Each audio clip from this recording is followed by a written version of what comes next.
Now we are. Please do continue. Richard Pryor and I were both unknown at the same time in the Cafe Au Go-Go years, during the Cafe Au Go-Go years. He was perfecting his Rumpelstiltskin bit, which was his passport to television. Both of us obviously are still in our early undeveloped stages, short hair, suit and ties, mainstream comedy, call it. And he was like a step ahead of me in terms of, we're both working there sporadically, occasionally on the same night. And he got an interview with the Merv Griffin people. And then he went for his interview and he was given a date. And while he was waiting to do his first appearance, they came in to see me. So I got an appointment. Then he did his first show, then I got an interview and I got a date. And then once he did one, they gave him some more and I got my first one. Now what happened on Merv Griffin was very, very important to my development. First of all, it not only opened the door for television for me, Merv loved me. I did the Indian Sergeant. It was a great bit. It's a fish out of water routine, which is about how a first sergeant in the movies, these kind of guys over here, all right, everybody, move them tanks out, get those troops over there. You guys, more ammo, one of those guys, how he would be if he lived in Indian days. And it was about the Indian Sergeant. And it was very clever, both fish out of water, easy to write. I killed on Merv with it. And Merv's, immediately they gave me 3 more. Now I had a few things in my act down at the Cafe Au Go-Go that I learned, I figured, well, I can engineer them. So I had no more material. All I had was the Indian bit. Where shall I resume? Yes. I got on Merv Griffin and I killed, and they gave me 3 more dates. And I was in a semi-panic because I didn't have any other thing like that, like the Indian Sergeant, to do. But I had pieces in my show, spoofs on daytime television, spoofs on the newscaster and the disc jockey, and I figured, well, I can pull them together. The first thing I did, I was smart. First thing I did was tell the producer, Bob Shanks, I said, Bob, I want you to have Merv ask me on to do the Indian Sergeant again because he liked it so much. So that got me past the first one of the 3. It was clever. And he did. He said, yes, that's fine. And Merv loved it enough to do that. So I did it. The second show, I did that again. And he went through, all disclaimers came from him. I didn't have to say a word about it. Then for the next one, I had pieced together some things and I did the 3 shows. And then they gave me 13 more. Well, you don't walk away from 13 dates when you've been in Indianapolis staring at coffee cups. So I had to naturally I accepted them. And I thought, well, what am I going to do? And meantime, the Mike Douglas show was on the same syndicated network as Merv, Westinghouse syndicated television. They both went all around the country, but they weren't networked. They weren't on simultaneously around the country. They weren't on at different time zones and different places and everything. So I was starting to do the Mike Douglas shows. Everything I did on Merv, I did on Mike Douglas. I did the Indian Sergeant first. I asked them to have me back and do it again. Then I did the Wonderful Wino, the disc jockey. That was the next thing up, I think. Then I did my newscast. Now what happens is this. I found out I had to start writing stuff at a very fast rate, which I'd never had to do. So I would go down. We lived on the 6th floor, Brenda and Kelly and I, on the 6th floor of the apartment building in a small apartment. And I would go down to my mother's apartment where I had grown up in the same building while she was at work. And I would sit at the kitchen table and I would write. And it was all longhand. I didn't use a typewriter. God knows there were no computers. Everything was longhand, and I would write things, and I would write things, and I would write them. And I came up with the Indian Sergeant. I said, okay, I'll do an Indian Columbus on Columbus's ship. Same premise, but now you just do all maritime and pirate and seaworthy stuff. You just do the jokes, different jokes. And it was easy. And then I did the disc jockey. Then I realize I had a newscast, news, sports, and weather. The newscaster, the weatherman was Al Sleet, the hippy-dippy weatherman, and the sports. And I realized they didn't have to memorize this stuff because a newscaster sits with a script. So I had my stuff, and I would do the newsman, and I'd have him look down, and I knew the story well enough to just get a reminder. Okay, this is about the 2 people in the park. Yeah, okay, I know that, and I just used the pad, just do that. And I wrote the News, Sports, and Weather, Volume 2. And then volume 3, they were just new generations of good stuff too, good jokes. Same with the disc jockey. I did a second version of him. Then I'm back to the Indian. They say, ask me to do the Indian again. And I do the Indian. So patchwork, and you know, I had to learn how to write on demand. And I didn't try anything out anywhere. I just did things straight to television. I did not, there were a lot of people who say, I'm in the clubs, I'm working on a piece for television. I mean, these are guys that already had done television. They said, I'm doing a piece for TV, I'm working on a piece. Trying it out in the clubs. And I was working the opposite. I would do something on television and then put it in my club act. If it worked on television, well, it's got to work in the club too. So it was the strangest period. 1965, 66, well, 66 is another turning point. But 65 was loaded with Merv's and Mike Douglas's. And then I did the Jimmy Dean show on ABC. Right. And that was my first network primetime variety show, produced by Bob Banner Associates. And Bob Banner and Associates liked me so much at the first taping, which wasn't going to air for another 3 or 4 weeks or so. They had me back the next week to tape again, and they slotted it in at another time. So I did the Indian Sergeant and I did the newscast. And I had 2 networks shows under my belt. Banner, meanwhile, I didn't know this. Now I'm working at the Basin Street East in New York City, big nightclub, with the Tijuana Brass, who were hot as a pistol then. They were headlining, I was opening. Well, I didn't get many people's attention during the opening because there was a lot of drinking going on, but I didn't care. I was on a good, important bill, and I was making good money, and I was in New York. And Bob Banner's people came in to see me there, and they liked me. Apparently, it was a show where I was able to get my stuff out and get it across and everything. And they knew me from the other show, the Jimmy Dean. So they had they were the producers of Andy Williams' Kraft Music Hall, a big time network evening primetime show, variety. And during the summer hiatus, the replacement show was going to be called the Kraft Summer Music Hall. And it was John Davidson, who Banner managed. And they produced that show. And they hired me to be the writer and to be a weekly comedy presence. So I went to Hollywood in 1966 with Kelly and Brenda, not knowing we'd never come back, but feeling that we were onto something. And I did 14 Kraft Summer Music Halls. I think I got $12.50 a week on them, and that was sure thing, 14 in a row. And I was the writer. I got into the Writers Guild. I was I got into AFTRA finally, and here I was on television all the time. And the following year, I got on another summer replacement show on CBS for Jackie Gleason's. He was gone for the summer. They gave that show, they called it Away We Go, and they gave it to Buddy Greco and me and to Buddy Rich and the orchestra, the 3 co-hosts with the great orchestra, and Buddy Rich was incredible.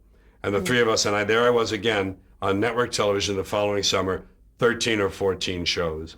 And I became known as a reliable primetime variety show comedian. And the act that you were doing on these shows, or the writing that you were doing, was it dissimilar to the previous incarnation? Was this starting to shift?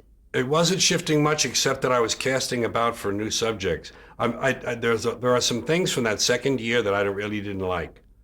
Things I did as the monologues that I didn't like. I did a couple of monologues on the Kraft Summer Music Hall that they cut. Just didn't work. I mean, I was trying too hard. I was digging too deep. There wasn't a lot of things there. I was an undeveloped writer. I was really a club comedian with a limited, here I was 24, 25, whatever. Yeah, right. No, by now I'm in my late 20s. So I didn't have the depth of experience in my matrix to call on. I wasn't writing from that spot. I was writing superficially from the front of my head. And it was thin. So I began to do these, but I hated doing these variety shows. I started to get I got other ones. I got the Perry Como special in Hawaii. I got Jimmy Rogers. I did Roger Miller's variety show. I did Carol Burnett. I did probably 5 or 10 more. Sullivan, I held out. They wanted me on Sullivan, and I held out. I told my manager, I said, no. I said, I've heard that they chew young comedians up there. The reputation of the Sullivan Show was that after dress rehearsal, Sunday afternoon, they would come to you and say, okay, you need to cut a minute and a half. And that was fine. But then, okay, so you cut the minute and a half. Now you do the live show. Just before you go on, they come and they say, the roller skating chimpanzees went long, so we need you to cut another minute. And this is a live show. You're about to go on in another 5 or 10 minutes, and they're telling you to cut a minute. Well, I did hunks. I did things that were pieces. I couldn't take a minute and a half out, even after dress rehearsal. I couldn't take a minute out on short. I either junked the whole piece, or I went back and I came back a week later with a shorter version of it. But I was afraid of that. So I told them, I don't want to go. I don't want to go. I waited about a year or 2 years. Finally, I went on. It's a very frightening experience. I will never forget the Sunday walk. I did 11 of them. Yeah. They're all live. Some people of a certain age don't know anything about that. They've heard about it, but there's no turning back. You're scheduled. You'll be on there. And I would walk from the Americana Hotel. It's been renamed now. It's over at 52nd or 3rd on 7th Avenue. And I would walk with my garment bag. From there over the short walk over to what is now the David Letterman Theater stage door, the Ed Sullivan Show. And my stomach was just a knot. I was just so afraid that I knew the audience they were dead. They were just dead people. Yes, they laughed at Myron Cohen. They understood him. They knew him. He was familiar. He was like in a good old comfortable chair. And Jackie Leonard could mow them down with energy. And you see, the trouble with that audience was, first of all, they were old-fashioned. But second of all, a lot of them in the orchestra knew that they'd be turning the lights up later when Ed would introduce Joe Louis or Babe Ruth's widow or somebody from the audience. Stand up there, take it out. Come on now. Oh, turn the lights now. All right. And they knew these people dressed for that. These people had their furs and stuff and their jewelry and stuff. And so they were a little bit tight, a little bit tense. And here I am trying to do, quote unquote, a little bit avant-garde stuff, a little different.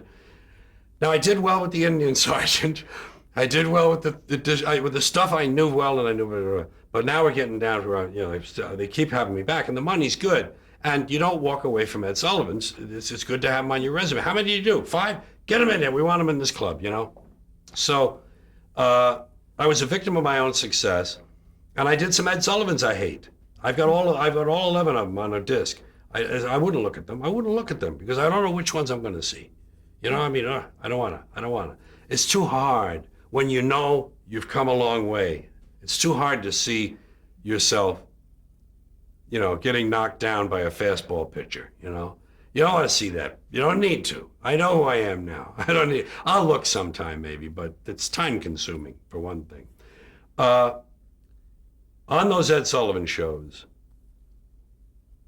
I began to realize, not just there, everywhere, all these shows, I didn't fit.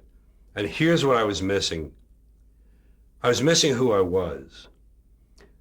I began with a dream of being Danny Kaye, which is a very mainstream dream. It's very middle America. It's a people pleaser job. And I dreamed a path that was traditional.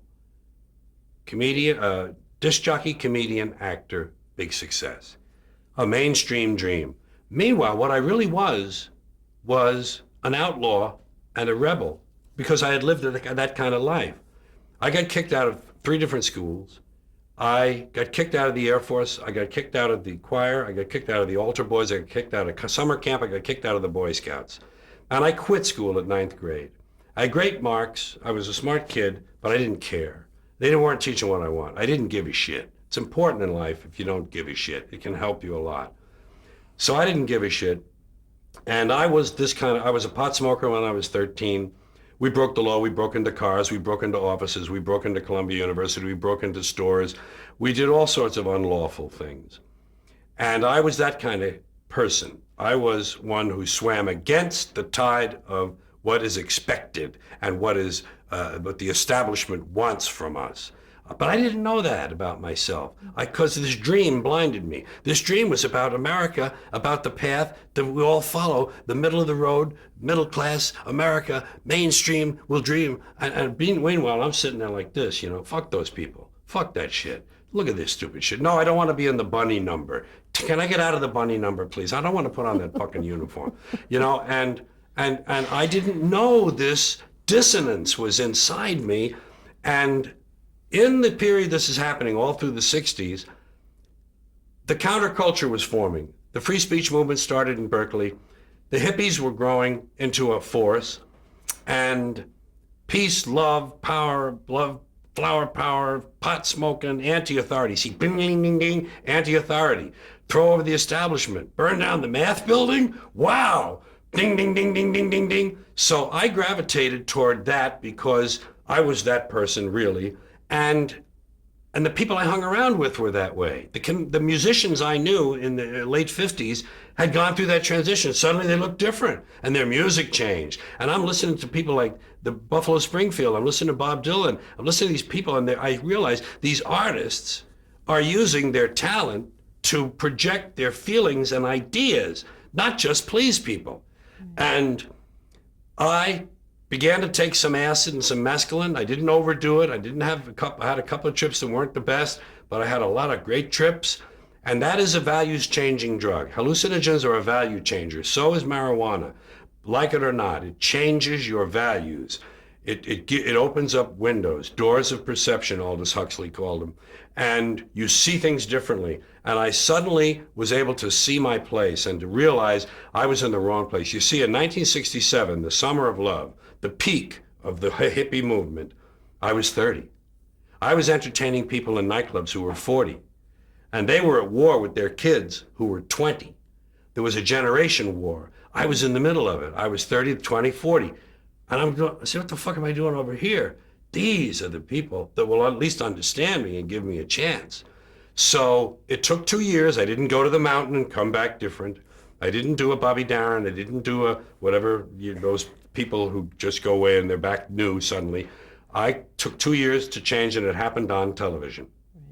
Happened on daytime television, happened on syndicated shows like Della Reese, Virginia Graham, and Steve Allen had one of his many incarnations. He had so many great shows. This was one of his syndicated shows in Hollywood.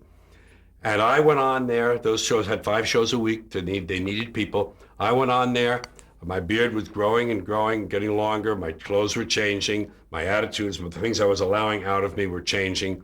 And I talked about my changes on the panel a lot. Virginia Graham loved it.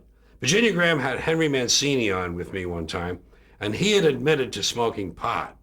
And I just thought that was great. Henry Mancini smoked pot. Whoa! And Virginia Graham was a real shit stirrer anyway. She loved to stir the shit, and I loved that. And I'd talk about these things that I felt and those stupid shows I'd been doing. And Steve Allen was nice. And Steve Allen told me something. I was on there, and he was big with a bowl of fruit, and he always had a bowl of fruit. And I'm eating a plum in between commercials or tape stops. I'm eating a plum.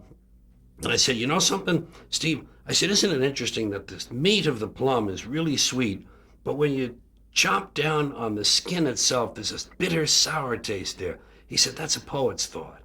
I thought, wow. He told me I was a poet. And just I was just expanding. I was just expanding naturally. It wasn't forced. It was organic. It was who I really should have. Yeah, who knew? Who knows before the fact? You don't know that. I mean, there's no place like the counterculture in 1960 for me to identify with. I knew about folk rooms. That's why I went to the folk clubs, to go to the hootenannies. I knew the pot smokers were in the folk rooms. So I had denied that part of myself, and finally it came into full flower, and I never became a really big success until that.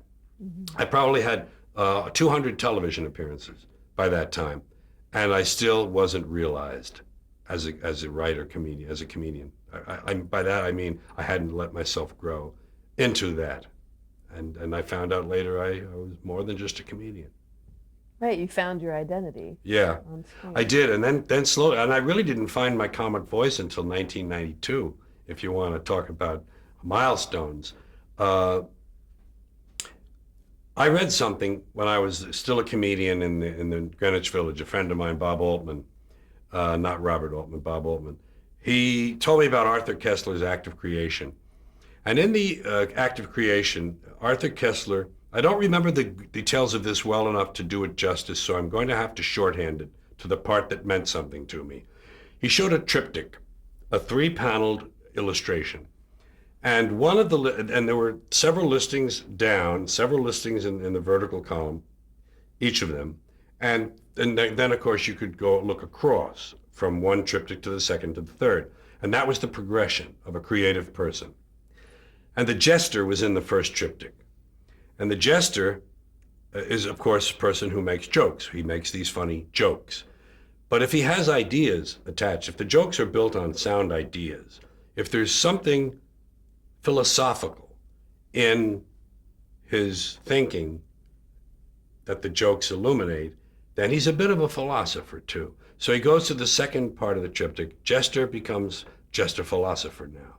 And if he does those things with marvelous language, language that thrills us, particularly graceful combinations of words and runs and rhythms of language, then he becomes a poet as well. And so the jester has become a philosopher poet, and he's all one. And I read that at a very young period before my development really kicked into gear.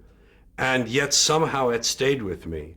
And I think I can now do a little justice to that theory. I think I can claim to have my essay, they're essays now. There are sound ideas in them. The jokes are great. I would never run from jokes. Joke, joke, joke, joke, joke. I love big jokes. I love fat jokes. I love home run jokes. And I just put in 5 or 6 more the other day in this piece that's almost finished. And I love the jokes. But the jokes are there to decorate the ideas. The ideas are about what I don't like in this country, what it is I'm sort of kind of disenchanted by in my fellow man, my fellow human, and my fellow American. So those are the ideas. But then I found that I have this ability my father had to be really good with language and to put it into kind of interesting sounding bits and snatches and runs and trills and things. And so I've kind of gotten that. I mean, I kind of have inherited that. And now I feel fully realized as a performing writer. See, I used to think of myself as a writer, as a performer who wrote his own material. I always bragged about that in interviews. I'd say, I write my own material, because a lot of comedians didn't. I'd say, I'm a comedian, but I write my own material. Now I think I'm a writer who performs his own material. I write, but I have 2 places for it, books and on stage. And then on stage it becomes HBO. HBO saved my creative, my creative and commercial. The marriage of the two saved me, because my record career had pretty much died down. I had 4 gold records in the early 70s, and you can't be the new hot guy in town forever. So I began to fade and then run out of ideas. I drifted a while. HBO came along. In 77, I did my first show for them. They didn't have many subscribers. 78, I did another one, and I was on my way. I've now done 13 of them, and number 14 is coming. And that is what has kept me in front of a mass audience without censorship. I don't mean just fuck, shit, and piss. I mean ideas that would be unwelcome on commercial enterprise television. Because commercials, it's in the word. It's a commercial enterprise. They can't allow you to be upsetting the customers. No. Can you soften that a little? I don't do that. I mean, I do the Tonight Show occasionally. I do Letterman occasionally, just to plug a new thing that came out that I want to plug. And I work on some things for them that are good from the panel, you know. But HBO without commercials, boy, that saved my ass. And it really made me who I am. It allowed me to continue working 200 days a year or 100, however many I was well enough to do.